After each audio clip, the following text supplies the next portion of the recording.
So before I get into everything, I just want to say thank you to everyone who is here today. Each and every one of you all hold a dear place in my heart, and I thank you for your presence. Let us pray.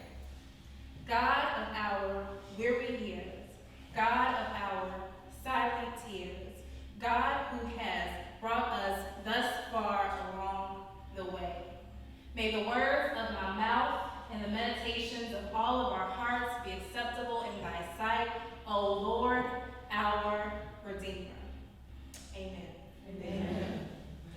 So the last time I preached in this space, I talked about the transition from life into death that Paul called the church in Rome to take. And our New Testament professor, Dr. Cratchit, would know that I did not beat up on Paul at all. That, in fact, Paul's words presented an important message to us right before Easter.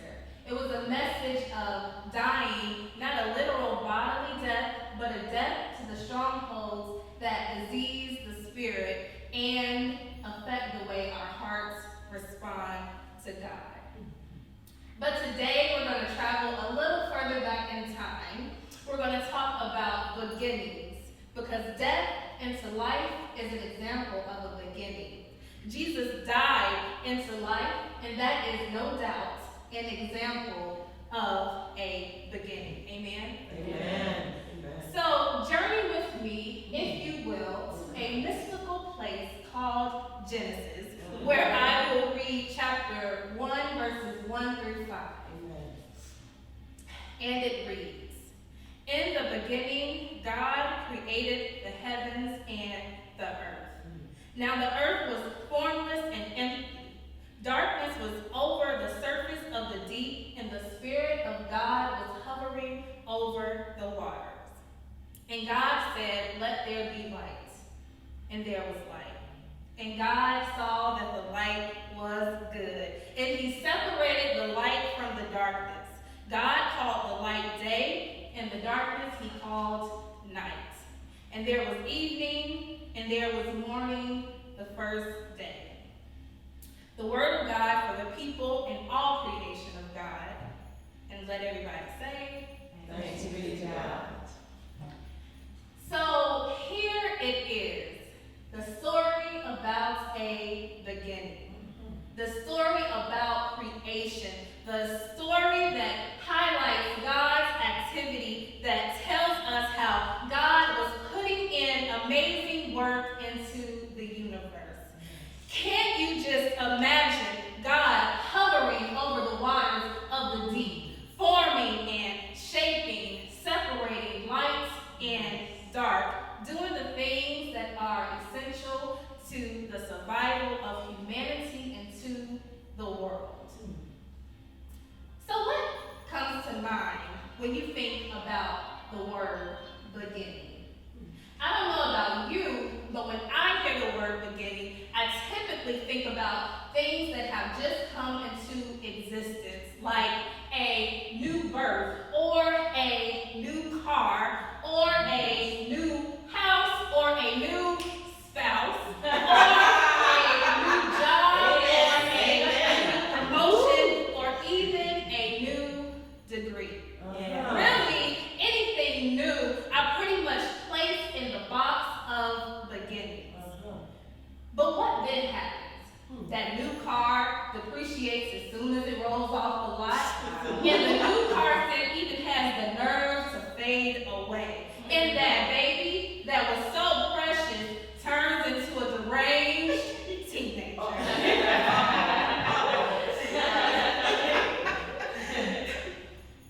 I mean, think about it. Everything that is considered new becomes old after a while. Everything that begins eventually ends. But what if we take seriously what Genesis 1 is telling us? What if we begin to understand beginnings not as an initial occurrence, but as a way to continuously engage in our relationship with God? Consider with me what would happen if we begin to realize that God is constantly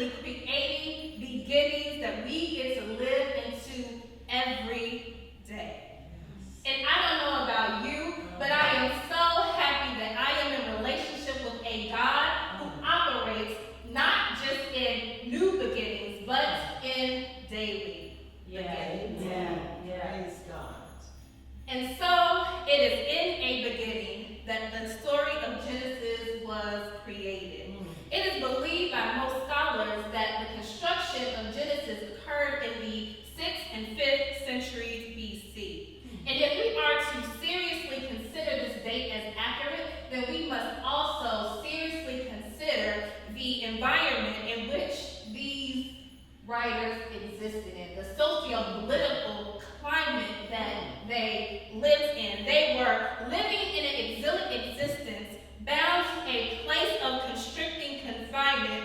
And now, I don't know if their jail cells had bars, but I can imagine it was the same unjust, corrupt, and dehumanizing space that many of our black bodies find themselves in today.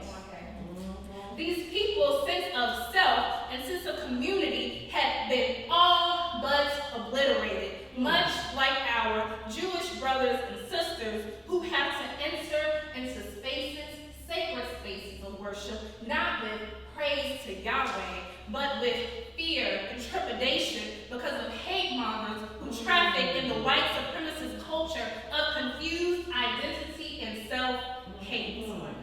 And instead of creating beginnings in the universe, they try to end the beginnings of others. The writers of Genesis, much like us today, were tangled in a web of imperialism as they endured both the thuggery of the Babylonian Empire and the oppressive takeover spirit of the Persian Empire. These empires pulled a kick door, killed their women, children, and men, burned down their places where they lived and they prayed, captured and enslaved people, and they ransacked the believed dwelling place of God. These writers were experiencing what we would consider to be ends, horrible ends, ends of loneliness and darkness. They were dealing with issues that transcend over time and creation and beginnings, issues that relate to us today. But even though these writers were experiencing loss and pain and disappointments, they combated these traumas by believing in a sovereign God and writing about existence and humans' relationships with the creator of the universe.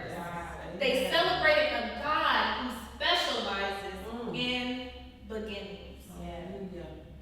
And so, it is the story found in Genesis that teaches us how to live, how to remember God's beginning, because we too easily forget who we are and whose we are. We get caught up in the disorganization of our circumstances, the what ifs, the I can't, the I didn't get it, or the I haven't done it. This is the formlessness, the emptiness that makes us forget about God's beginning activities.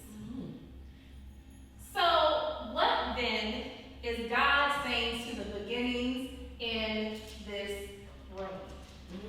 I believe God is saying, I know it's scary, but I made the light and the dark. I know you can't move, but I made the stillness. I know you can't hear me right now, but I made the silence. I know you. I know you. Oh, child of mine, I know you.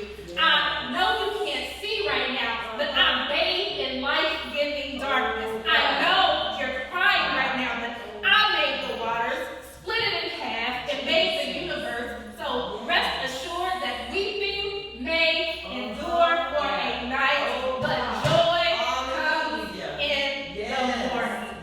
Thanks be to God that joy comes in the morning. Your beginnings. So it is right here, and it is right now that God is calling you into your beginnings. God is reminding you that I am your beginnings. I am your yesterday, I am your today, and I am your tomorrow. I am your light, and I am your darkness. I am your first day, your rest day, and your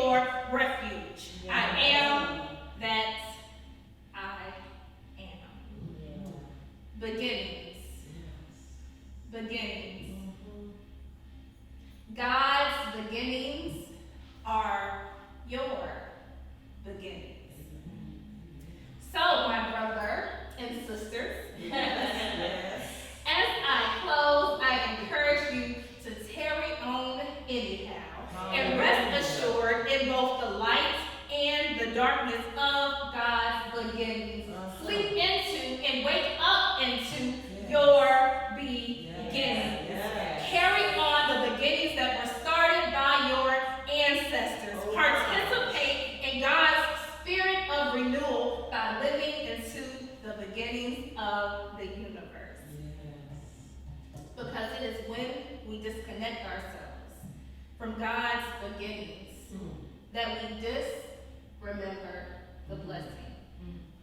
And when we disremember the blessing, we forget that God said, and it was good. But it is when we remember that God saw that it was good that we can shout out like the psalmist, Lord, our Lord, how majestic is your name throughout the earth. And we can be confident in the fact that God's beginnings are on the right and on the left. God's beginnings are in the front and in the back. God's beginnings are underneath and all over us and is keeping us alive in our beginnings. Amen. Amen. Hallelujah.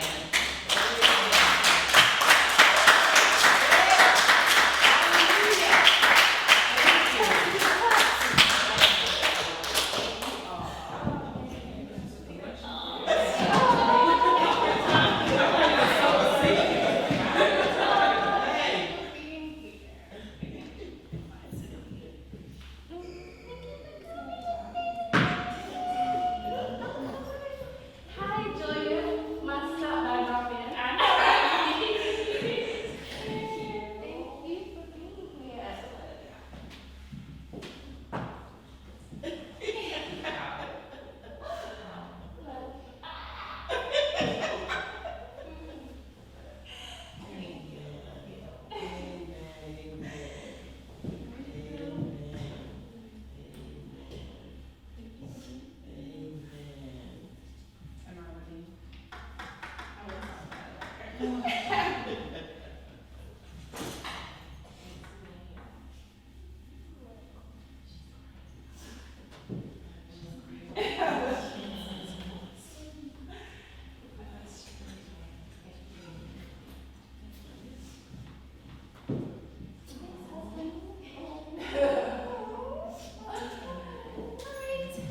I don't have a benediction.